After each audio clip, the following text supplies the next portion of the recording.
Direto da redação, você ouve agora o podcast Outra Visão. Apresentação, Paulo Cunha.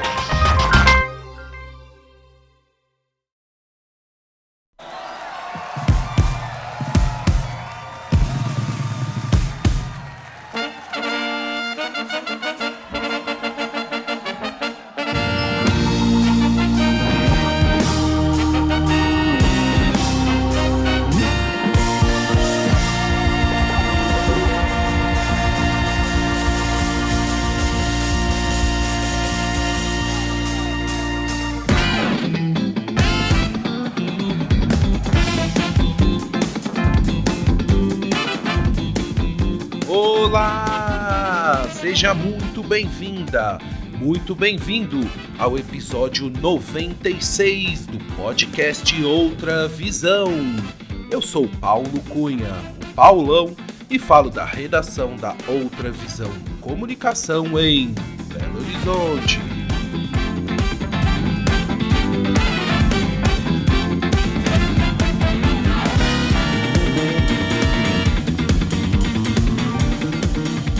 Nosso entrevistado é engenheiro de masterização, com mestrado em artes pela Middle Tennessee State University e proprietário de um moderno estúdio profissional de masterização em São Paulo que leva o seu nome. Formado em propaganda e publicidade nos anos 1990, ainda na faculdade, ele descobriu que a sua verdadeira paixão e vocação era trabalhar no ambiente da música e dos sons, dos estúdios e seus incríveis equipamentos.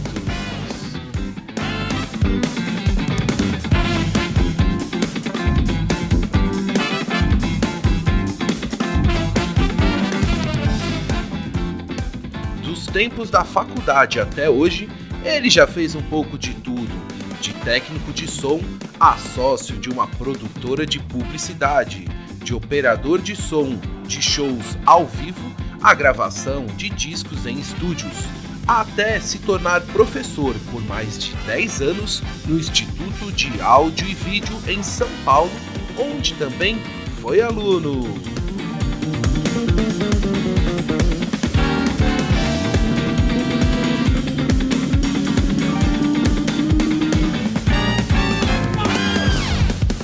Sempre divertido, inteligente e autêntico, durante a nossa conversa ele relembrou como foi o início da carreira e as primeiras experiências profissionais no universo musical. Ele também explicou em detalhes sobre o trabalho de um engenheiro de masterização e falou da importância desta etapa final de produção musical antes da entrega para os ouvintes.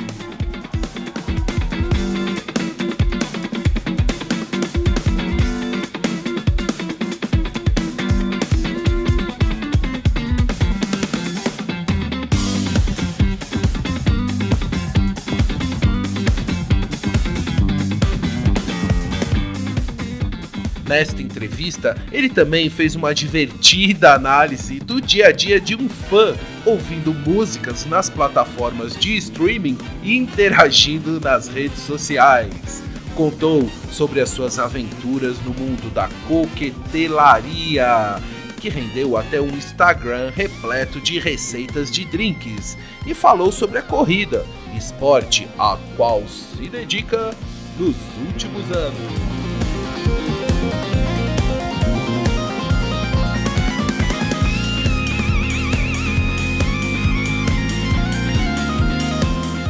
E é com muita alegria, já com a mesa de som ligada e preparada para mais uma gravação, que recebemos neste episódio do podcast Outra Visão, Maurício Gargel, o Maurício, marido da Dani, que eu sei tem muito a nos ensinar e várias histórias para contar.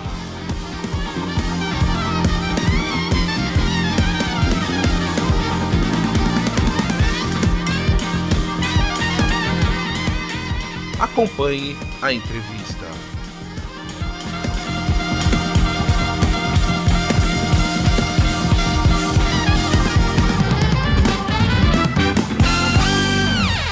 Alô, Maurício Gargel! Tudo bem com você, Maurício? Fala, Paulão, tudo bom? Graças a Deus. Maurício, seja muito bem-vindo ao podcast Outra Visão. É com muita alegria que eu te recebo aqui para a gente bater um papo bem descontraído. Muito obrigado por aceitar o convite e por prestigiar este podcast. Maurício, eu gostaria de saber de qual cidade você está falando neste dia 5 de maio de 2022. Eu estou em São Paulo, capital. Eu que agradeço o convite, a oportunidade de se rever, que a gente é amigo faz tempo também. Eu estou aqui em São Paulo, na Zona Oeste, no meu estúdio. E qual que é o nome do seu estúdio? Um super estúdio, não é? O estúdio tem o meu nome, né? Então, Maurício Gargel Mastering, né? Ou masterização. É porque como eu estou atendendo cliente no mundo todo, fica mais fácil colocar o nome logo em inglês, que também é fácil de entender em português, né? Maurício Gargel Audio Mastering, que é um estúdio de finalização de áudio, né? Principalmente voltado para música. Então, seria a última etapa técnica, né, e de produção antes da distribuição final para o ouvinte. Quer dizer, antes de mim, existem várias etapas de ensaio, gravação, a mixagem dos canais que foram gravados, das músicas e tal, toda a produção. Aí, claro, o objetivo disso é colocar uma música no mercado, no iTunes, no Spotify. Antigamente fazia CD, vinil, o que for. A etapa técnica, antes da distribuição, é a masterização. É uma mistura de um trabalho criativo, porque você pode interferir ainda no lado criativo da obra, né, da música, e tem um lado técnico de controle de qualidade, daquilo se transformando num produto que vai, então, ser distribuído. Então, existem alguns assuntos, assim, não vou dizer chatos, mas que só a gente entende, que é bem técnico, que, enfim, coisas que, por exemplo, a Apple, com o Apple Music, tem alguma exigência, ela pede num formato, então você tem que converter formatos, conferir. Então, assim, tudo que a gente faz aqui é tudo conferido, né? Você tem que ouvir. Então, assim, quantas vezes você ouviu esse disco? Centenas de milhares, porque uma cópia tem que escutar, porque aquela cópia é a cópia que vai ser tocada no ar, né? Então, pode dar um clique, pode ter um barulhinho que não tinha. Então, assim, esse controle de qualidade faz parte da masterização também. É uma mistura, né? É como se fosse assim, você saindo da etapa de produção e a etapa criativa e indo para uma etapa de distribuição. É como se fosse uma lapidação final da obra, né? É aquela lapidação final de uma joia, né? Que já está quase pronta, mas ela precisa ainda de um verniz. Assim, E, Maurício, uma curiosidade, você falou assim, de música, né? Específico, que faz muito trabalho de masterização para música. E aí, por exemplo, num disco de um artista, pode ser que você faça a masterização do disco inteiro, ou em alguns casos também só de uma ou duas músicas de uma obra, assim, como é que funciona? Não, faz mais sentido, se for um disco, né, que está sendo feito, faz mais sentido você fazer aquilo como um todo, né, dentro do todo, por exemplo, 10 músicas. A ideia, o que acontece muito é assim, isso foi produzido de várias formas, por pessoas diferentes, mixado por um estúdio, uma música, outra música mixada por outro estúdio, outra pessoa, e aí uma das funções minha, como engenheiro de masterização, seria, claro, vai ter diferença de volume, vai ter diferença de timbre, então tentar transformar aquilo num conjunto coeso, né, que representa aquele disco, transformar aquilo num disco, ao invés de sei lá, juntar uma música do lado da outra e, sabe, às vezes o fade de uma música para entrar em outra. Pô, essa música ficou muito mais alta, ela está mais agressiva. Isso faz parte da ideia da música? Faz, mas a gente pode suavizar um pouco para combinar com a próxima. Então, assim, faz mais sentido você masterizar o produto final, né? Dito isso, hoje em dia, o álbum, né, muitas vezes ele nem existe. como conceito. Uhum. Para mim, ele sempre existe. Eu posso falar mais sobre isso daqui a pouco, mas Uhum. o que eu quero dizer, assim, de maneira simples, é que muito artista lança um single, lança uma música, aí em 3 meses lança outra, né? E o que eu vejo acontece direto, assim, tem artista faz uma música hoje, uma música mês que vem, uma outra música mais para frente, mas aí ele fala assim, agora eu quero fazer disso um disco. Olha, você pode dar sorte disso automaticamente se transformar num disco, mas provavelmente vai precisar de uma revisão para a nuance, né? Aquela coisa assim sutil que pode deixar aquilo com um pouquinho mais de cara de disco. E ele acaba se transformando num álbum, né? Não é assim, todas as músicas têm que ficar igual, não é isso. É você fazer aquilo. Pô, a gente sabe, né? Assim, a gente não é tão novo assim, né? Em termos de já tem algum tempo ouvindo música e tal. E, pô, você ouvir um disco do Pink Floyd, um disco do, sei lá, qualquer banda que você gosta, do Rolling Stones, dos Beatles, tá acabando uma música, você já sabe, você já espera, assim, subconsciente, qual música vai entrar. Isso para não dizer as músicas que eram uma ligada na outra. Então, assim, a gente sabe que você ouvir um disco é uma outra experiência, né? É uma outra, um outro timing, é uma outra coisa. É que hoje, assim, se você for analisar o dia, né, de um fã, né, pega assim, a hora que ele acorda, o fã de uma banda que ele ainda não sabe que é fã, aquele cara que está procurando coisa nova, porque assim, o fã do Eric Clapton, o fã do Radiohead, ele vai ser sempre fã, até o disco ruim do Radiohead ele gosta.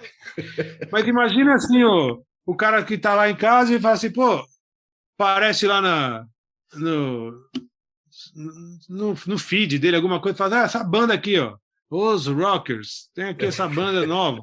É. Ah, pô, que legal! Nossa, a banda é legal. Aí ele baixa a música ou entra lá, procura no streaming, ouve.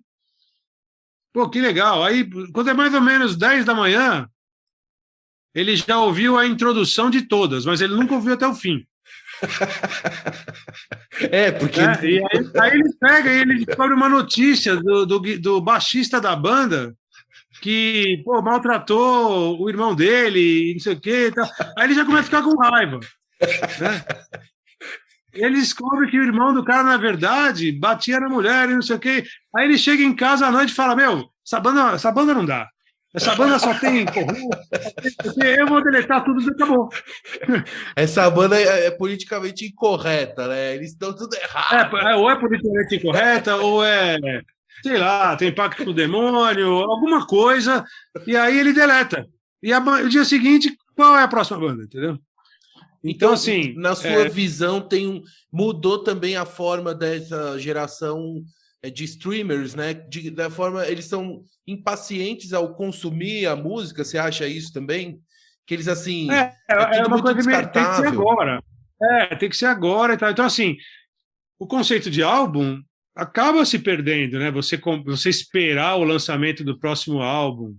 Às vezes a pessoa não tem paciência para isso, né? E tem tanta informação sobre a banda que o cara até se perde.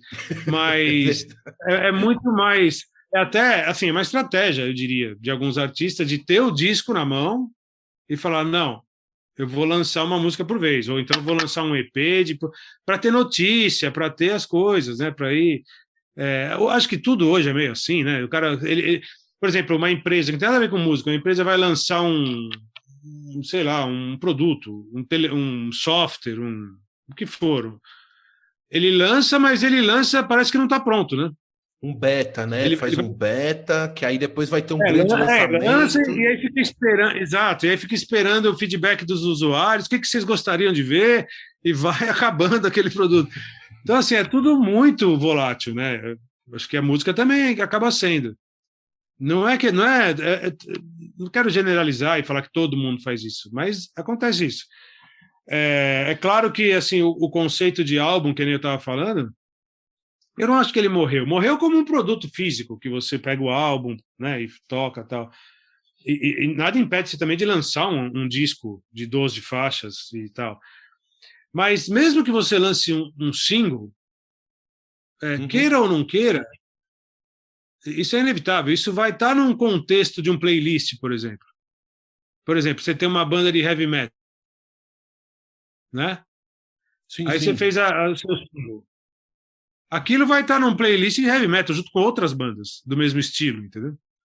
Então, de repente, a gente pode pegar vários conceitos que a gente tem da ideia de um álbum e o novo álbum hoje é um playlist. Então, a masterização, toda a produção, na verdade, mas a masterização tem é o último estágio onde você pode garantir, falar, meu, isso aqui vai ser inserido num playlist de streaming e não vai ficar baixo e não vai ficar discrepante, entendeu? É como se o álbum fosse um álbum de heavy metal e não o álbum daquela banda. Eu queria saber, Maurício, que você contasse, me explicasse e também compartilhasse aqui com os nossos ouvintes sobre o seu trabalho como engenheiro de masterização. Mastering Engineer. Queria que você contasse como é que foi a decisão de seguir essa carreira. Tem alguém que te influenciou? Tem alguém próximo, alguém da sua família que te apresentou essa área de técnico de som? Enfim, queria entender quais foram as influências que você absorveu, né, para optar em seguir nessa carreira, que é uma especialidade, né, uma área tão específica assim, e que é muito legal e que, assim, acho que é a curiosidade também de muitos que estão nos ouvindo aqui hoje. Tá. Eu, assim, nunca teve ninguém na minha família que foi técnico em áudio, nada disso. Foi eu que, sei lá, o primeiro, vamos dizer assim. Claro, tudo isso, de alguma maneira, estava já dentro de mim, de alguma forma, assim. Eu digo, sabe, eu ficava montando os cassetes, ficava preocupado se ia caber as músicas daquele lado. Eu lembro quando meu pai até comprou um aparelho de som que tinha o volume da gravação, então eu podia ir fazendo um fade quando a música não cabia, estava montando lá um tape, né? Então essas coisas assim, isso, claro, não era trabalho, era eu interessado por isso, assim. Eu fui trabalhar uma época num estúdio de vídeo, de edição de vídeo, aquelas ilhas de edição e tal, e eu também achava tudo aquilo muito legal, mas também só estava ali meio que olhando, né? Equipamento, câmera e tal. E o meu primeiro trabalho, cara, como estagiário da faculdade, foi na Companhia de Água de São Paulo, de Saneamento Básico de São Paulo, a Sabesp, que era o departamento de audiovisual. Então eu ficava gravando as entrevistas, editando os vídeos, enfim, produzindo. Vai ter inauguração da estação de tratamento não sei aonde, vai ter um evento interno, aí tinha que ligar o telão, ligar o áudio. Esse foi meu primeiro trabalho, assim, que na verdade era um estágio, né? E acho que até chegar na masterização eu fiz um pouco de tudo. Porque tem muita gente que já começa como engenheiro de masterização, né? Super novo, primeiro trabalho, engenheiro de masterização, nada de errado com isso, tudo certo. Não foi o meu caminho. O meu caminho foi, fiz show, né? Operar som de banda ao vivo, gravação. Eu fiz publicidade, né? Então, isso que eu estava falando de ficar fazendo cassete, de ficar fazendo essas coisas, era antes. Quando eu era estagiário da Sabesp, eu era estudante de publicidade. E o meu sonho naquela época, para mim, a profissão de engenheiro de áudio era gravar jingle. Eu não fazia a menor ideia do que era, né? Então, inclusive, eu e o Guilherme, um amigo comum nosso, né? A gente queria gravar o Eric, inclusive, o pai dele tinha... Ele sim, né? O pai dele já tem esse histórico. Assim, o pai do Eric era criação, né, de jingles, assim, famosíssimos, da Colinos, enfim, tudo quanto era marca da publicidade dos anos, acho que 60 e 70, ele fez um monte de coisa. Então, ele ajudou a gente, né, na parte de criação e tal. Mas era essa visão de que, publicidade. Aí, cara, o dia que a gente foi gravar um jingle, era tudo tão rápido, era tudo tão no teclado ali, tinha que fazer tudo tão rápido, que eu queria ficar microfonando o bumbo. Que microfone eu vou pôr no bumbo? Aí tinha 2 microfones, ficava experimentando o som. É um timing que nem existe. Acho que nem no disco não existe isso aí, mas na publicidade com certeza não existe. Você vai ficar escolhendo o som do bumbo, você vai pegar lá o sampler e vai escolher um bumbo que está gravado, já que está pronto. Então, eu comecei a perceber que não era isso que eu queria, né? Não era publicidade que eu ia fazer. Aí, pô, começamos a gravar disco. É assim, ao mesmo tempo que aprendendo, errando, né? Eu fiz o curso e tal, mas a gente experimentava muito, aprendi umas coisas, errava, fazia. Aí eu comecei a dar aula nessa escola que eu estudei. Ah. Aí eu dei aula lá por, sei lá. Você disse, você deu aula na faculdade onde você fez o curso de publicidade, foi isso? Não. Não. Eu fiz publicidade, mas como eu te falei, a Sheila veio com um fax de uma escola de áudio que estava abrindo em São Paulo, o Instituto de Áudio e Vídeo. E aí eu fiz essa aula lá, depois eu fui trabalhar, montei a produtora, e aí de final acabei voltando para lá como professor. Olha só. E aí dei aula. Aí você foi entrando nesse ambiente que realmente você se descobriu que era estar lá dentro do estúdio, ouvindo e assim, se... E entendendo os equipamentos e tal. E, pô, a gente teve até algum sucesso em publicidade, fez algumas coisas, a produtora existiu durante, sei lá, uns 4 anos. E aí eu dei aula no IAV, no Instituto de Áudio e Vídeo, muitos anos, e acho que muitos anos mesmo, eu diria, eu não sei, mas acho que uns 10, cara, um monte. E aí eu fui fazer um mestrado nos Estados Unidos. Uau! Isso foi em 2010 que eu fui para os Estados Unidos. Né? Então, assim, eu saí da faculdade em 1995. De lá até 2010, eu fiquei dando aula, gravando, tive uma produtora de publicidade. E aí, em 2010, fui para lá. Era um curso... Para um mestrado, era um curso longo, porque normalmente o mestrado tem 2 anos, e era um curso de 3 anos. Que era um curso de áudio, só que um curso de áudio é um MFA, né, que chama, é um curso de artes, entendeu? Era dentro da faculdade de comunicação lá. Porque o áudio tem isso, né? O áudio ele pode servir várias áreas, né? Ele pode servir a música, o cinema, o teatro, a televisão, o jornalismo, enfim. E não para por aí, vai embora, né? Uhum. O setor automotivo, é um monte de coisa. Então, assim, você fazer uma faculdade de áudio, na verdade, essa faculdade é uma extensão de alguma outra coisa. Então, por exemplo, uma faculdade de música, você pode ter, depois de um tempo, a parte de áudio, entendeu? Então, mas para você fazer aquele mestrado em áudio, que seria um mestrado de música, né? Perfeito. Um Master of Music, você tem que ter uma formação de músico, você tem que ter qual que é o seu primeiro instrumento, você tem que saber ler partitura, você tem que ser músico. Então eu não servia para isso, porque eu tinha que fazer tanta coisa praticamente tinha que fazer um bacharelado em música para poder cursar nessa faculdade. Uhum.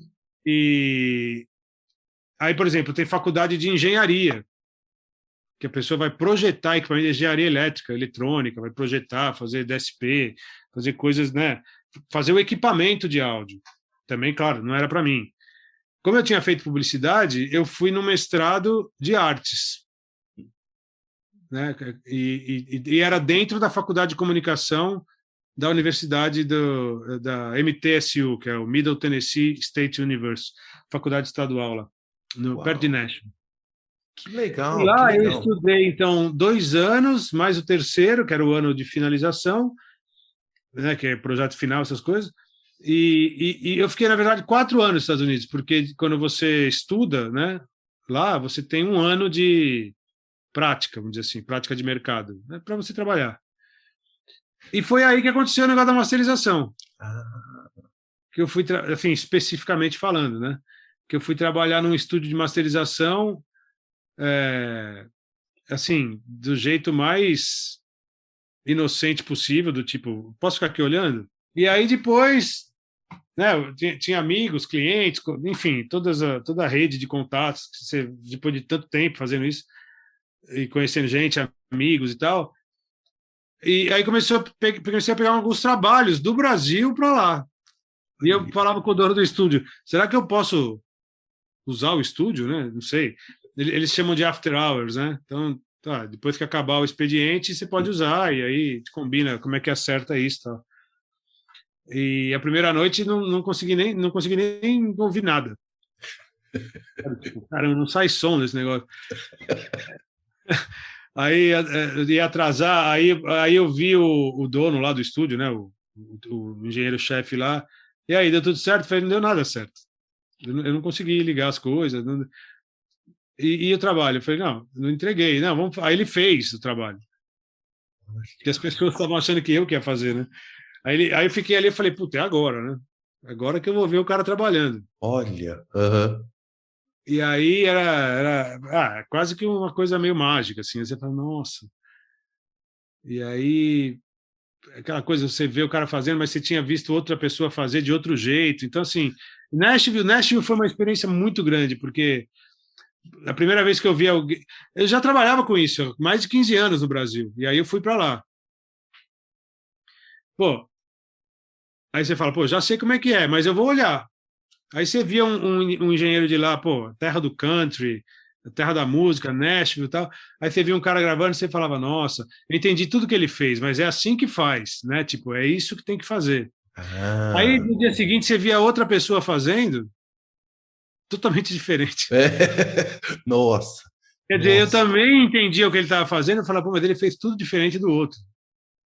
E aí você começa a ter esses insights, né, de que, acho que principalmente por estar em outra cultura, você fica meio rebelde, assim, sabe? Você não está preso a nada. Você não está preso é assim que o pessoal gosta aqui. Eu sou de fora, eu estou aqui para ver, né? E aí você fala, pô, entendi. Agora eu acho que eu tenho que desenvolver um pouco a minha personalidade profissional, né? Em vez de querer, entre aspas, copiar alguém ou saber como é que faz. Faz como você achar melhor. Você tem que ser autêntico, você tem que ser verdadeiro naquilo que você faz. E, cara, eu nunca me senti, para falar a verdade, um produtor musical, talvez pelo fato de eu não ter formação em música, nem nada disso. Não que isso impede totalmente, mas a masterização, por ter um lado mais técnico, um lado mais essa coisa de ter um estúdio calibrado, totalmente verdadeiro, tal, isso é um pouco me seduziu, assim, sabe? Quando eu vi aquele engenheiro fazendo o trabalho, fazendo, sabe, movimentos assim muito pequenos, assim, de equalização, de mudança de volume, e eu podia ouvir absolutamente tudo que ele fazia, assim. Porque às vezes você não ouve, né? Quando você está numa sala ruim ou num equipamento, sei lá, que está mal instalado, se acertada, por exemplo, acusticamente, você não está ouvindo o que você está fazendo, você está ouvindo o que a sala deixa você ouvir, e isso pode ser um erro, né? E aí, falar, puta, é isso que eu quero, cara. Eu quero ter uma sala onde eu possa... Tudo aquilo que a gente sabe que vai fazer diferença, faz. Né? E um lugar para ouvir música que seja, assim, perfeito, entendeu? Que não tenha, tanto do ponto de vista acústico, quanto de instalação, de ambiente, é isso. E aí foi meio que quando, trabalhando nesse estúdio, eu trabalhei lá, acho que um mês. E foi quando que eu me convenci e falei, é isso que eu tenho que fazer. A gente já tinha a ideia de voltar para o Brasil, né? Então eu consegui já mais ou menos saber o lugar que eu ia, né? Que é onde eu estou hoje. Então eu falei, qual que é o tamanho da sala? Como é que vai ser? Para poder... Eu ia mudar, né? Então eu poderia aproveitar minha mudança e trazer equipamento. Perfeito, perfeito. Então, eu meio que já sabia para onde eu estava indo, assim, em termos, né, de instalação física, assim, qual o tamanho das coisas e tal. Então eu trouxe pelo menos as caixas de som, as coisas mais complicadas de trazer depois, né, de importar essas coisas, eu consegui trazer na mudança. E de 2014 para cá, eu tenho feito só isso. Tudo isso, né? Tudo isso. Ô Maurício, explica então sobre. Você falou do estúdio que é calibrado. O que que isso, assim, para eu que sou leigo nessa área, o que que significa isso? É um espaço que tecnicamente está perfeitamente desenhado e todo ambientado para você ouvir o real som que aquilo está emitindo, é isso? Em Eu vi a palavras. verdade, né, do som. Porque uma coisa é o som elétrico, vamos dizer, o som que está no cabo, né? Tem um cabo ali que o som passa por ali, ele entra no amplificador e vai para as caixas. Quando ele sai da caixa, ele não é mais elétrico, ele passa a ser acústico, né? É uma energia que não é uma energia, não é voltagem mais. Uhum. Aquilo, o alto-falante transforma aquela voltagem em vibração sonora que se propaga no ar. Então você está sujeito à acústica. Então vamos supor que você tenha um sinal elétrico nesse fio que não tem grave, tá? Por exemplo, não tem grave, você não ouve direito o baixo e o bumbo. Se você fosse ouvir aquele sinal. Só que para você ouvir aquele sinal, ele tem que passar pela caixa de som para virar uma energia acústica. Aí vamos dizer que a sua sala, em função da acústica, ela cria um grave. Então você não está ouvindo aquele sinal do jeito que ele é. Você está ouvindo aquele sinal com a coloração, a interferência da acústica, entendeu? E aí como é que você vai poder garantir que aquilo tá bom? Porque você vai tá bom, tem grave, mas não tem grave no sinal elétrico. E esse grave está acontecendo de uma maneira falsa, vamos dizer assim, que não representa o que está no sinal. Ô Maurício, então quer dizer, nessa nossa conversa aqui, você está ouvindo o meu ar-condicionado lá no fundo? Não estou porque o seu microfone não é verdadeiro. Talvez, cara, uma boa analogia também seja que às vezes eu já pensei nisso, já senti isso. Imagina assim uma sala de correção de cor de filme. Isso. Né? Eu acho que é mais ou menos isso que eu faço aqui, só que eu faço com som. Por exemplo, você pega lá um filme, aí tem a pessoa tá com uma camisa vermelha. Só que aquele vermelho está meio salmão, está meio rosa, está meio... Mas isso está acontecendo por causa da sua tela, que não é boa, que não está calibrado. Perfeito, perfeito. E aí você vai lá e fala, pô, mas tem que estar cor-de-rosa. Aí o que você faz? Você mexe lá no verde, no azul, no branco, até aquilo ficar vermelho. Mas aquilo já era vermelho, é que você estava enxergando errado. Isso é como acontecia muito, né? Quando você ia mandar imprimir as fotos, né? Que na verdade Isso. não é revelar, é imprimir. Alguns lugares era tudo um padrão, todo já preset. Então você tirou aquela foto da camisa vermelha e de repente ela sai meio salmão. Você fala, mas não era. Aí quando marrom, você começa a olhar, todas são daquela mesma cor, porque elas estão ajustadas numa coisa só, né? E aí vai que nem gado, assim, né? Então é mais ou menos isso, assim, assim, eu acho que você pode produzir uma música, não seria o ideal, não seria correto você fazer isso numa sala ruim, no equipamento, num ambiente ruim, mas você pode, como compositor, lá no seu teclado, tem um home studio que não tem uma acústica perfeita, ou você não tem o melhor microfone. Assim, o que não pode ser é ruim a música, sabe? Desafinada e fora do tempo, aí não dá. Mas não é todo mundo que pode ter um estúdio, entendeu? Sim. Classe A e para fazer a sua composição, a sua gravação e tal. Então, assim, a ideia do estúdio, a profissão do estúdio de masterização, na verdade, a primeira pessoa que fez isso, ele percebeu, falou, pô, isso é uma coisa, vai ser útil no mercado. Imagina, não existia um estúdio de masterização. Ele foi lá e falou, pô, se eu tiver uma sala referência, todo mundo vai querer vir aqui ouvir e eu faço ajustes para aquilo ficar dentro do padrão, né? Para ser consumido sem distorção, para não ter surpresa. Fiz uma música, quando eu ouço ela no rádio, pô, não consigo ouvir a voz. O grave tá por cima de tudo. Né? Então, é mais ou menos isso. É um estúdio onde você não vai criar a música, você não vai gravar a música, não. É a última etapa para você pegar aquele material e falar, meu, vamos ver se... Porque acho que o trabalho mais difícil é você pegar uma música que não precisa fazer nada. Ah, E aí você simplesmente fala, olha, tá ótimo. olha Eu não faria nada. e É raro. acontece? É raro, então. Mas Você vê que acontece. são as produções de pessoas mais experientes, com mais verba, com acesso a estúdios melhores e tal. Não todo, não é só isso, né, que condiciona, mas pô, às vezes você pega a mixagem de um engenheiro muito bom, uma composição de um artista que está super redondo e tudo, você ouve aquilo e você fala, meu, eu vou... É difícil até descobrir como é que você pode melhorar aquilo. Porque é muito mais fácil você melhorar uma coisa que está muito ruim do que uma coisa que já está praticamente perfeita, entendeu? Quer dizer, você pega uma coisa muito ruim e você vai transformar ela, mexer tudo lá, você vai transformar aquilo em outra coisa praticamente para ficar bom. E nem sempre dá certo. Nem é um caminho recomendado. Agora, o risco de você pegar uma coisa que está perfeita já e querer mexer e estragar é muito maior.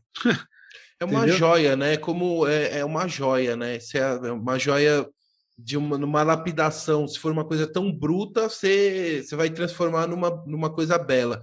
Mas se já é uma joia bela, qualquer risquinho pode... Qualquer coisa que você fizer, você estraga. E se você está ouvindo aquela joia bela num lugar que você não percebe que ela é bela e você acha que ela tem problemas, aí você começa a mexer.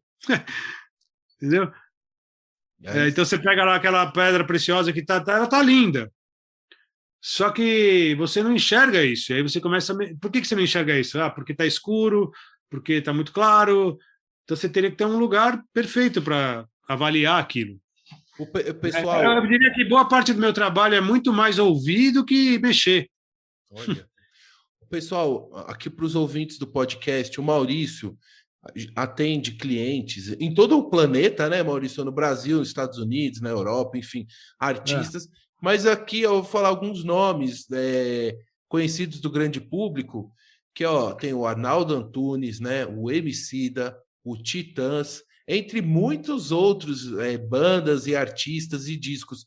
Maurício, o que você podia contar de como é que esse trabalho, assim, como é que é a rotina no estúdio e como é que é essa relação sua com o artista, o produtor, como é que é esse fluxo assim de trabalho para a gente compreender e também valorizar o trabalho da masterização? Assim, muitas vezes a gente nem vê o artista, né? Fica entre o produtor, o artista aprova, claro, ele vai ouvir isso, mas esses artistas que você mencionou, sim, eles já vieram aqui, mas não vêm em todos os trabalhos. Então a relação, claro, é uma relação profissional, é uma relação, né? Eu estou prestando um serviço e tal, mas tem uma coisa a se dizer sobre o independente também, sabe? Porque às vezes falando, trabalha com nome grande e tal, eu trabalho com todo mundo e eu diria que a relação, né, principalmente assim, no que depende de mim, do que sai de mim, é igual, sabe? O respeito por um artista independente é o mesmo. A música do artista famoso e a música do artista independente, na verdade, é o respeito pela música, né? É claro que tem às vezes um workflow, uma certa etiqueta, com algumas, né? Tem artistas que são um pouco mais sensíveis, então você tem que tomar cuidado, mas isso é coisa de ser humano. Acho que o que transforma o estúdio num bom estúdio, num estúdio diferenciado, é você perceber isso, assim, perceber, sou eu, entendeu? Porque é o pessoal que frequenta o estúdio. Porque, assim, eu tenho aqui uma caixa de som maravilhosa, tenho, enfim, equipamentos, bom, mas isso não quer dizer nada. Isso aqui você pode comprar. É a parte humana do processo que é você. Eu acho que é isso que diferencia, é isso que transforma um estúdio um estúdio genérico num estúdio autêntico, né? Verdadeiro. Então, assim, eu perceber o que o Arnaldo Antunes quer, como é que ele pensa, por que ele fez aquela música. Quer dizer, eu estou chegando, a relação que você perguntou, né? Eu estou chegando no final de um processo. Eu não posso mudar tudo que estão fazendo até agora, entendeu? Então, qual que é a intenção original desse trabalho, artisticamente falando, né? Da pessoa que compôs, da pessoa que gravou, que contribuiu técnica e artisticamente. E aí tem um guitarrista que foi contratado lá, que tocou no disco, o que ele quis fazer. Tudo isso é uma evolução, né? Um trabalho em equipe que foi evoluindo, que chegou na masterização que, pô, a gente sabe que a masterização é o último estágio, então eu não posso ignorar tudo que foi feito. Eu tenho que, de fato, interpretar aquilo e falar, acho que a intenção é essa, e para jogar um foco de luz nessa intenção, ou para, né, sublinhar melhor essa intenção, eu poderia fazer isso, né? Ao invés de falar, não, eu não gosto desse som, então eu vou mudar tudo. Não. Então, assim, a minha relação com o artista grande, artista pequeno, os clientes do estúdio é a mesma. É essa relação de você interpretar o objetivo inicial daquele trabalho. Qual que foi? Objetivo não, mas a intenção. Porque o objetivo ele pode mudar, mas eu acredito que a intenção do artista, lá na gênese da criação da música, existia, entendeu? E aquilo foi preservado. Então muda um pouco o objetivo daqui e ali, vai lançar uma música, vai fazer outra, vai mudar alguma parte, tudo bem. Mas ele tem uma intenção. Então, assim, ser, assim, digamos, reativo, no sentido de ouvir e reagir e falar, pô, isso daí eu não estou entendendo. Não faz sentido para mim. Eu preciso falar com o artista. Eu preciso falar com o produtor. E aí é aquela velha história, pega o telefone, né? Alô, pode falar? É que hoje ninguém liga mais, todo mundo pergunta, pode falar? É verdade, é verdade. Tudo bem, independente de como vai ser, você vai pegar o telefone e vai Mas ligar lá. Mas tem que se comunicar, né? Tem que comunicar, ter essa interação, essa... Tem que ter. Essa é a dinâmica, acho que isso responde, assim, objetivamente, como é que é a relação com as pessoas. A minha relação é essa, assim, eu preciso entender a intenção original daquele projeto que eu estou fazendo e assim, digamos que eu treino isso, você vai aprendendo a fazer isso a cada dia. Então, assim, e acontece você simplesmente não conectar e falei, eu não estou entendendo o que é para fazer, eu não sei. Estou ouvindo umas coisas aqui, mas é como se fosse a minha vontade, e a minha vontade, ela é importante, mas eu preciso falar com ele, entendeu? Aí você desenvolve também uma relação, e é óbvio, depois que você fez isso a primeira vez com o cliente, pode ser mais difícil. A segunda vez, você nem, entendi, estou fazendo, estou mandando. Você já sabe o que ele pensa, o que, né? Já afinou, né? Já afinou as linhas, né? De trabalho, de pensamento, né? Eu acho que a relação é assim, de muito respeito pela música e saber que você está numa posição que você pode destruir o trabalho. Ter essa consciência, entendeu? Então, assim, se você for fazer alguma coisa muito drástica, muito diferente, com certeza eu vou conversar antes. Falar, aqui eu acho assim, se eu tiver que falar, eu acho que está tudo errado, e acho que tem que mudar tudo, eu vou falar, eu vou fazer, né? Vou expressar essa digamos, essa opinião minha, mas não sem avisar. Eu não vou sair fazendo e entregar o negócio todo, porque isso não dá certo. O cara vai falar, mas esse cara é louco. Porque faltou exatamente o lado humano, o lado da comunicação, o lado da interação, porque apesar de eu ter falado, não sei se foi durante a gravação, mas a gente conversou um pouquinho, que eu trabalho muito sozinho, né, aqui. Isso. Eu sinto muita falta dos artistas, assim, porque você ouvir música junto com o artista na mesma sala é diferente de eu mandar uma música, ele ouve no fone, ele ouve na caixa dele, depois... Não que é impossível, não é isso, mas isso é muito legal quando acontece, né? Maurício, eu estava visitando o seu site, um site muito legal, mauriciogargel.com, que vai ficar na descrição deste episódio, viu, para todos os ouvintes visitarem. E eu li sobre gravação e mixagem 3D. O que é isso, Maurício? Hoje não é uma coisa de hoje, é que hoje a tecnologia permitiu, né, que isso ficasse mais acessível ao consumidor também. Mas e foi meu objeto de estudo no mestrado lá nos Estados Unidos, áudio 3D, que é a ideia de você ter áudio vindo de todos os lados, né? Você pode imaginar, sei lá, se te falar, você vai estar rodeado de som. Você pode pensar por exemplo, no surround, né? Aquela 5.1, ou você vai no cinema, que você tem som, caixas, né? Para todos os lados, tá? Então agora a gente tem, você tá vendo ali, a gente tem caixas no teto, né? Então o som, ele é um som imersivo, ele é um som tridimensional. Tridimensional por quê? Porque quando você tem caixas atrás de você, você tem som vindo da frente e som vindo de trás. Isso seriam 2 dimensões. Quando você adiciona o eixo vertical, de elevação, né, caixa para cima ou até mesmo para baixo, aí você tem a terceira dimensão. Então, por isso que faz áudio 3D. E isso hoje pode ser realizado de fone de ouvido. Né? A partir de filtros e medições e tal, você consegue criar um filtro onde você tem a impressão do som vindo de cima, o som vindo de baixo ou vindo de trás. Né? Então, o áudio 3D é isso. Você pode criar uma música e deixar o ouvinte imerso naquela cena sonora, vamos dizer assim. Isso só usando fone de ouvido?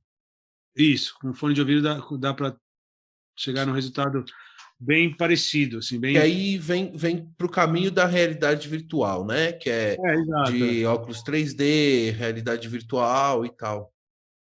Então, o áudio 3D ele pode ser usado para game, ele pode ser usado para filme, para realidade virtual. Hoje ele está sendo usado para música também, né?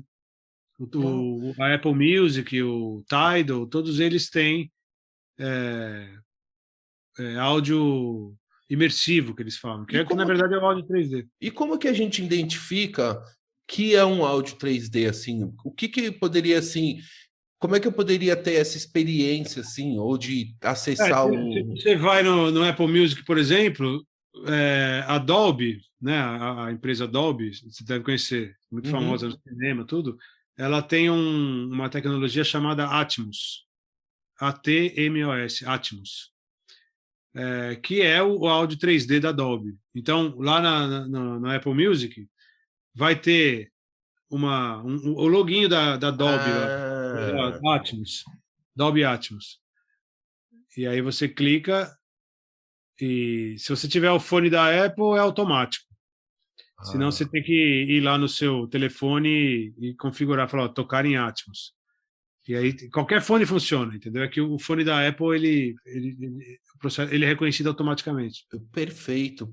E, por exemplo, em salas de cinema, isso já é mais comum, né? Assim, naquelas salas, mega salas e tudo, né? Isso daí a gente já tem essa experiência de uma forma, claro, dentro da sala, mas no fone realmente é um negócio assim... Agora, além da sala de cinema, o Netflix tem em casa, com soundbar, sabe aquele soundbar? Que é basicamente por exemplo, você tem uma barra, né, que tem os alto-falantes e tem os alto-falantes para cima, né? Então ele joga o som para cima, o som bate no teto e você tem a impressão. Ele é projetado para isso, né? Tem caixas atrás, tem caixas na frente, mas também essas caixas de trás e a própria caixa da frente tem alto-falantes apontado para cima. Então o som bate no teto e você tem aquela sensação de que o som está vindo de cima, assim. Uau!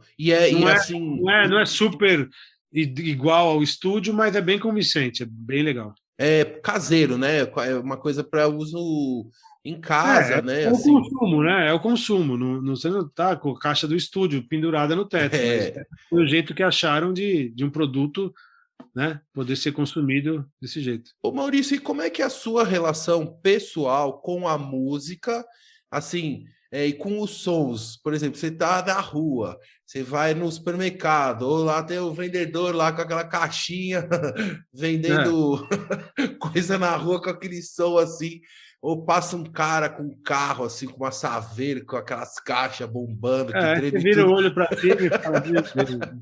Como é que é a sua... Olha, eu vou te falar, eu sou bem paciente, bem tranquilo, não fico estressado todo o tempo, mas eu vou te dizer que o som em casa não é o melhor do mundo. Assim, eu saio do estúdio, eu não quero saber, cara.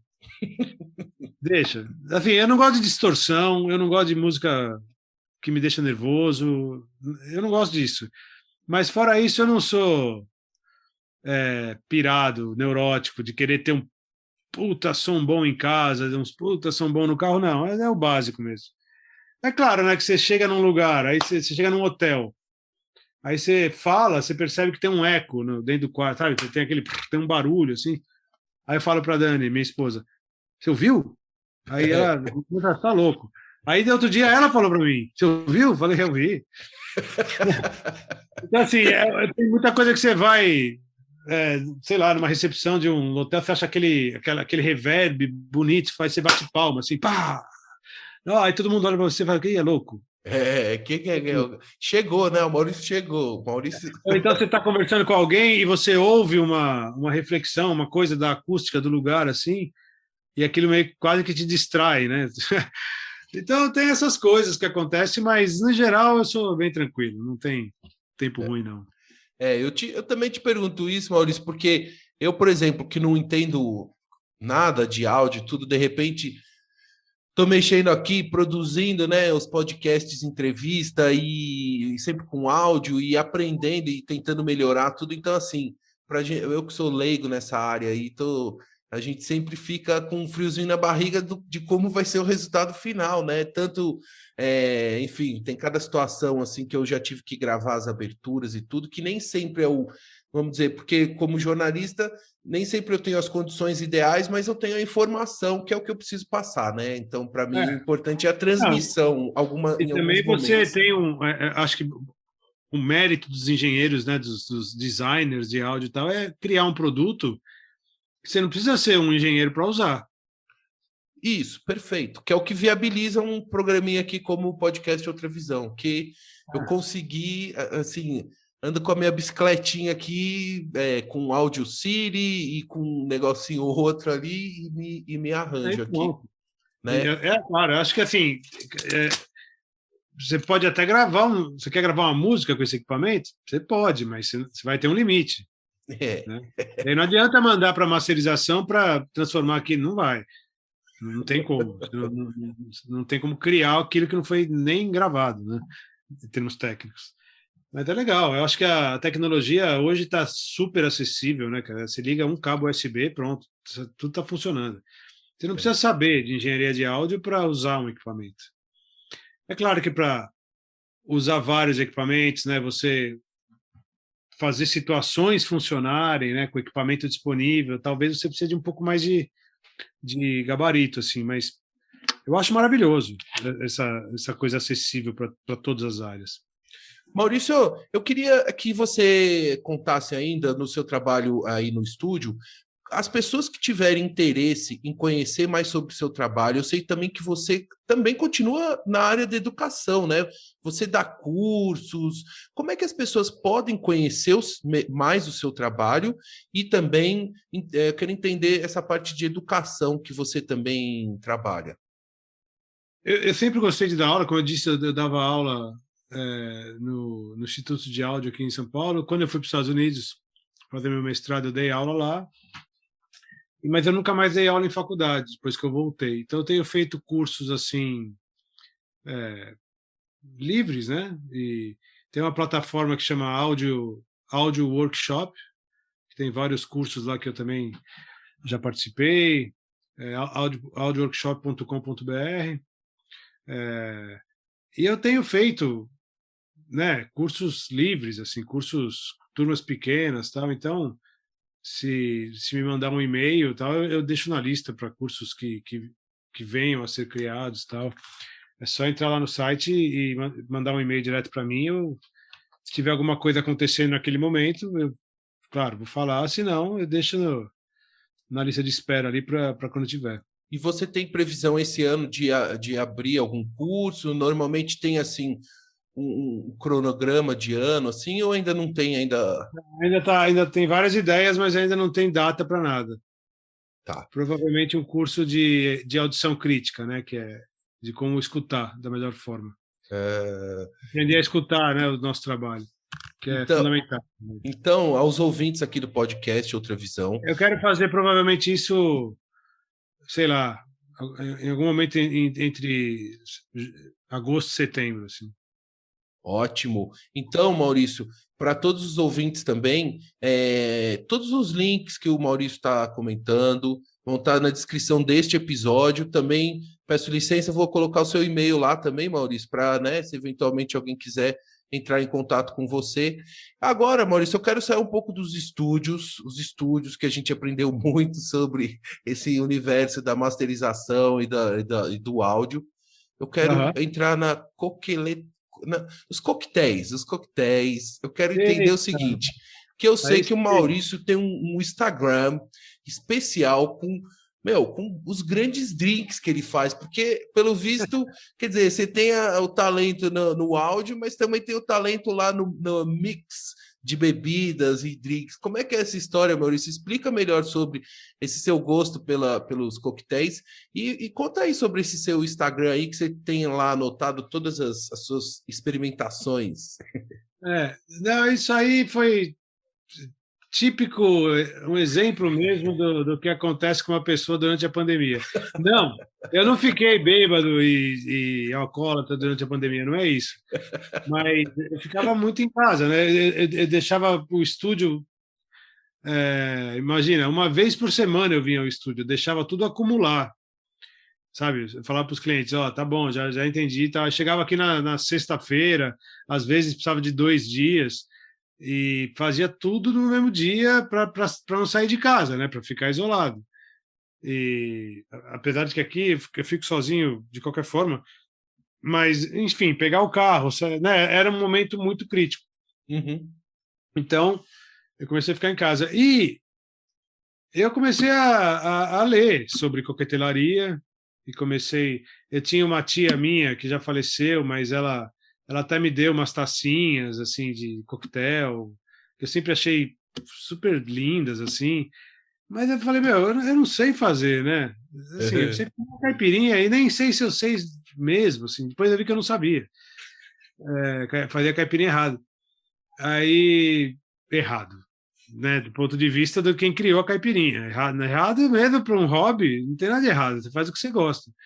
Mas, comecei a ler, comecei a ver, aí comprei livro na Amazon, chegou um livro, que é umas puta foto linda e mostrando, aí tem a coqueteleira, a colher de bar, as ferramentas, aí não só as ferramentas, mas, né, a estrutura por trás do drink, o que é um sour, o que é um Negroni, o que é um xarope, os ingredientes, sabe? Mas não parava de ler sobre isso. E aí eu literalmente montei um bar na minha casa. Faltou o balcão. Tem lá um balcãozinho que não tem cadeirinha para ninguém sentar, mas tem um espacinho lá. E, eu vou esquecer, né? Porque tá um Google, como é que faz isso? Aí você dá um Google. Aí, não sei o quê. Aí o livro não deu para comprar, ou tá no Kindle. Tá no Kindle. Então, assim, puta. Mas mesmo assim, cara, se eu tivesse que localizar aquela receita de novo, eu ia demorar. Então eu falei, quer saber? Esse Instagram vai ser o meu tipo diário / livro de receita do que eu já fiz. E o dia, aquele dia que eu tomei aquele negócio que era uísque com vermute, como que era mesmo, cara? Ou então você guarda o nome, um penicilina, né? Aquele drink penicilina. Como é que faz mesmo? Tá lá no Instagram. Então eu vou como se fosse um livro de receita. Eu vou subindo lá as fotos, tá aqui o penicilina. Aí diz lá quanto de uísque, quanto de gengibre, quanto de não sei o quê, mel, pronto. Aí fica lá o telefone do lado, vou fazer, faz rapidinho. Aí até você tá, depois que a pandemia, né, acalmou um pouco, aí começa a ir na casa de alguém, ou alguém vem na sua casa, quer um drink? Quer? Não, faz o que você sabe fazer. Aí, o que eu sei fazer está no Instagram. Escolhe lá, né? O menu tá lá no. Ou ele pode escolher, ou eu falo, bom, para você eu vou fazer o seguinte, aí já pega o telefone lá e pronto. E tem, né, aplicativo disso aí, que faz isso, que tem receita, que tem o seu estoque, você fica lá, tá acabando o Campari, precisa comprar, ele avisa. Tá? Eu falei, não, é simples, eu quero simples, cara. É simples, deixa lá. E aí eu fui colecionando. Preciso comprar uma tequila, porque, agora eu sei fazer a margarita e não tem tequila. Como é que uma pessoa vive sem tequila em casa? Poxa vida, poxa. Aí não, vou tequila. Aí quando, de repente, eu olhei e falei, meu, não vou comprar mais nada. Tem tudo aqui, tem tequila, tem rum, tem whisky, tem bourbon, tem licor de laranja, licor de tudo. Licor de café, licor... Comecei a colecionar mesmo, né? Aí chegou uma hora que eu falei, meu, para de comprar. Porque assim, eu vou dizer para você que eu fiquei viciado não em beber, mas em comprar, em fazer o drink. E descobrir esse universo, né? Essa descoberta da mixologia. E porque não podia ir no bar também. Porque esse eu acho que é o melhor jeito, é você ir num bar profissional, ter uma experiência de coquetelaria, um negócio super bem feito, harmonizado, sabe? Tipo, um profissional mesmo. Mas não podia, os bares estavam tudo fechados. Então, assim, eu comecei a desenvolver o meu gosto. O que é um martini? Tem um monte. Martini, 50% gin, 50% vermute. Ou então, 3/4 de vermute, 2,5 de... Aí tem várias proporções, 2:1, e assim vai. 50-50. Aí você fala, pô, mas peraí, se eu for experimentar todos, cara... Depois do terceiro, eu já vou ter esquecido... E eu vou ficar bêbado. Aí eu falava, não, tudo bem. Aí eu fazia uns pequenininhos. Bem pequenininhos. Esse aqui é 2:1, esse aqui é 6/6, esse aqui é 3/4. Aí tomava só um golinho assim, falava, entendi. Esse aqui é mais adocicado, é verdade. E o cheiro muda, tá, entendi, tá bom. Aí vai. Então, assim, agora que os bares estão voltando, assim, eu tenho uma referência. É que nem você ficar numa ilha deserta e você faz as suas coisas. Você não precisa agradar ninguém. Você faz o que você conseguiu fazer. Você foi aprendendo e fazendo e experimentando e tal. Agora eu vou num bar, eu tomo, eu falo, então é isso. Mas você sabe que eu prefiro o meu? E você sabe até pedir, né? Melhor, assim, na hora que você claro. vai pedir, você sabe o que você quer. Ó, eu quero o drink X, mas com combinação nessa dosagem, né? Você já vai no... Você já, outro dia tem um mais drink... assertivo. Tem um drink que eu adoro, assim, quando é coisa picante, tipo comida tailandesa ou comida baiana, comida com peixe, com pimenta, assim... que é um drink de gin com limão e a angostura, que é o bitter, né? É isso. E o Cointreau. Então gin, Cointreau, limão e um pouquinho daquela angostura. Aí outro dia eu fui, e esse drink chama Pegu Club, é o nome do drink. Pegu Club. Mas ele parece, se você pensar assim, ele parece um pouco uma margarita. Porque você tira a tequila, põe o gin, aí vai ter o limão e o licor de laranja. Aí outro dia eu fui no restaurante, depois que abriram os restaurantes, eu falei, eu queria... Você pode fazer um drink para mim? Fui lá no bar, falei, cara, você pode fazer um drink para mim? Ele falou, claro, como é que é esse drink? Eu falei, é tipo assim uma margarita, só que no lugar da tequila, você coloca o gin. Porque eu falei o nome para ele, ele não conhecia pelo nome. Ele falou, tá bom, posso fazer.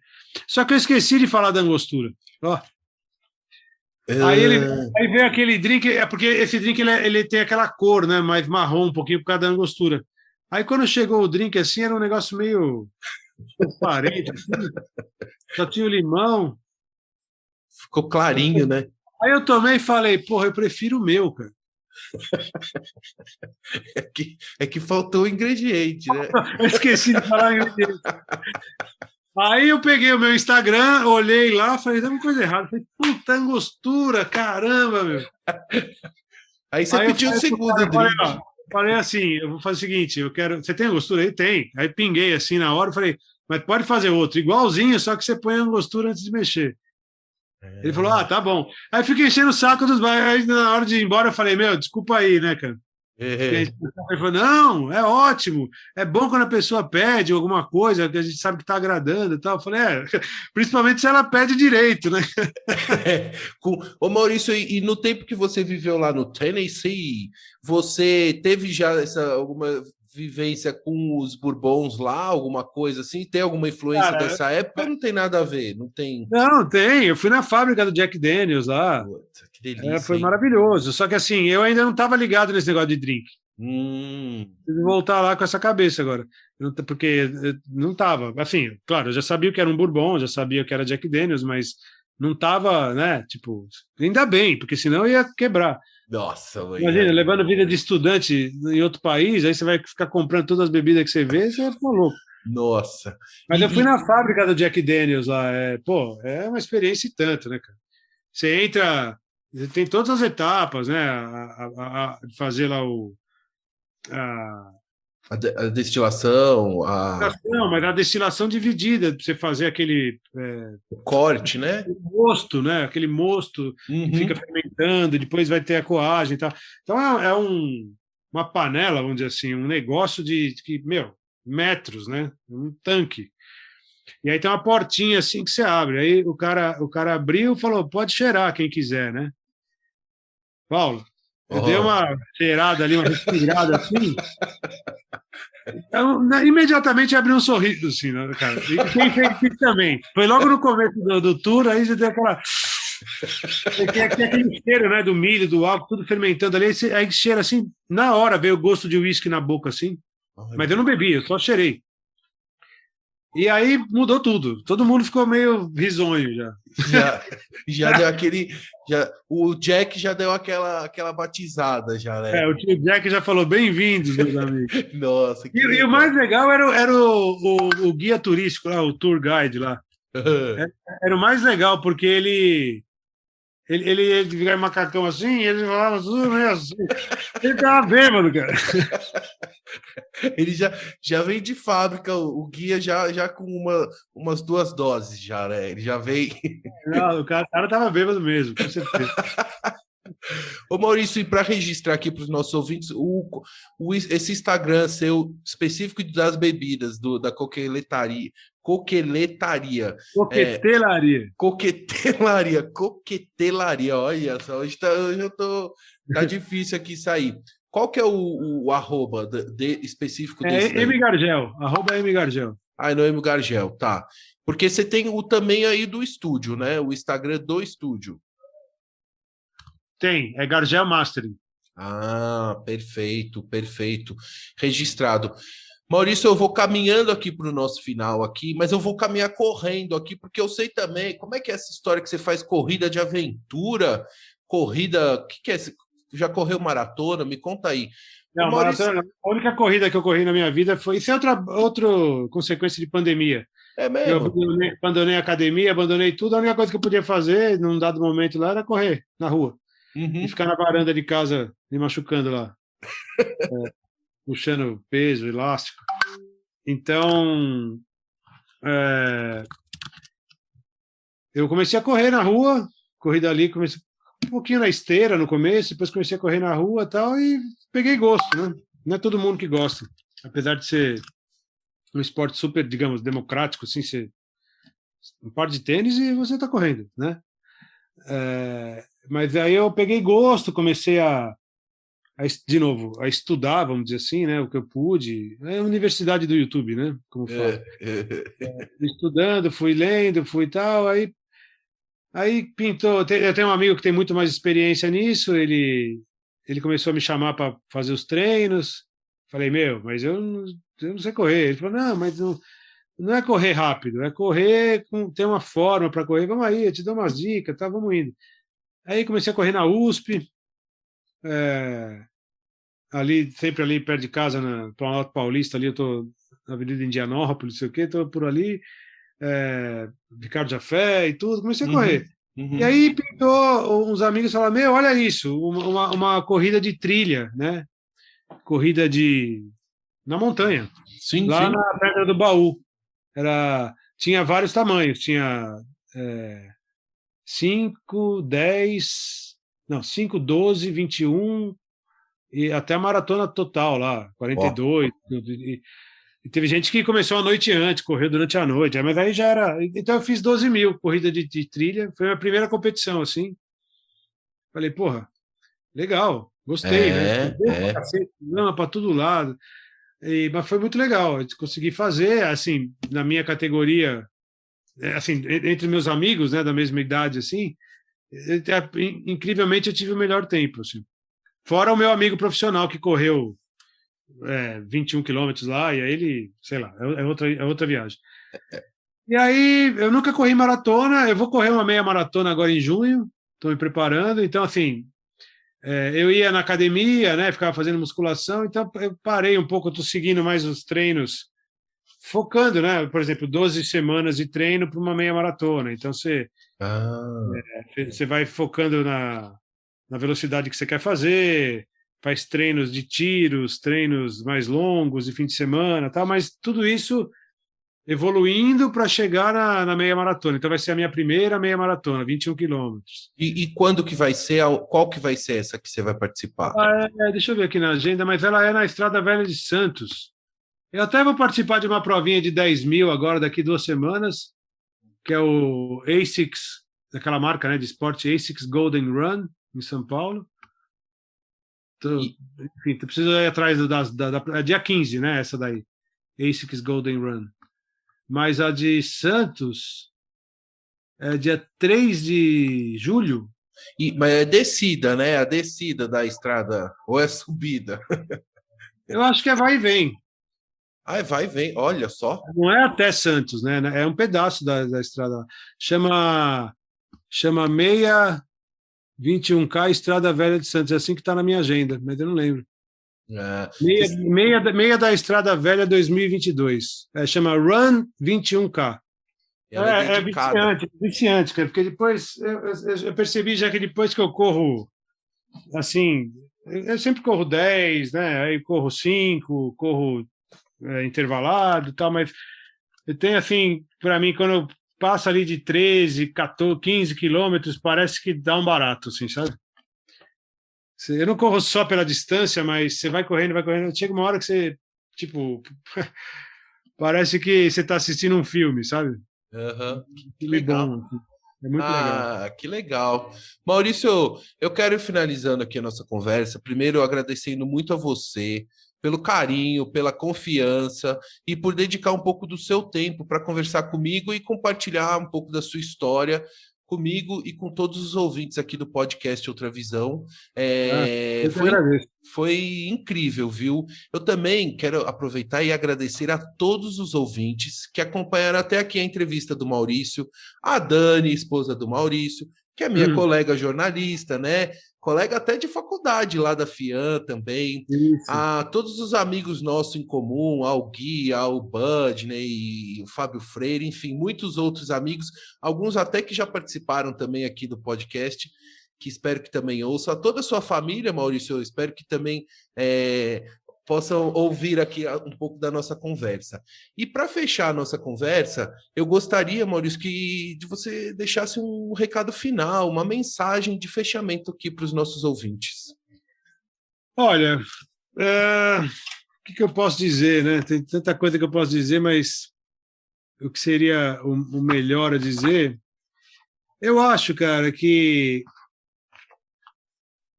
assim, você tem que tudo que você for fazer, seja profissional ou pessoal, a gente falou bastante aqui, né? Eu sou engenheiro de masterização, aí eu gosto de correr, aí eu faço drink, aí eu sou sempre assim. Então, eu acho que tudo que você for fazer, cara, faça com o coração, faça de uma maneira que você possa se perguntar no final, ou durante o processo, ou no começo, em qualquer momento você possa fazer aquele check-up e falar assim, eu estou sendo autêntico, eu estou sendo verdadeiro com o que eu estou fazendo.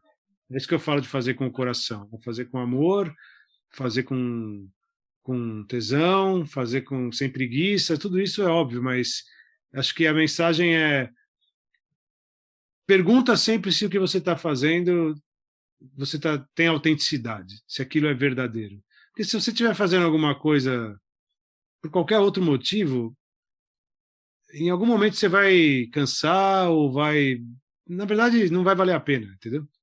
Então, se você estiver fazendo aquilo porque alguém fez e você está copiando, ou que seria a maneira mais não autêntica possível, mas Se está faltando essa autenticidade naquilo que você faz, eu não consigo trabalhar com música e não pensar nisso. Eu estou ouvindo uma música que eu falo, essa música não tem nada que me inspira a nada. Ela não é uma música verdadeira. Ela não, não dá vontade de fazer, né? Então, assim, eu acho que essa é a mensagem. Faça as coisas com o coração e procure a autenticidade em tudo que você faz. Um grande abraço para você, para toda a sua família. Tchau, Maurício! Valeu, velho. Obrigadão.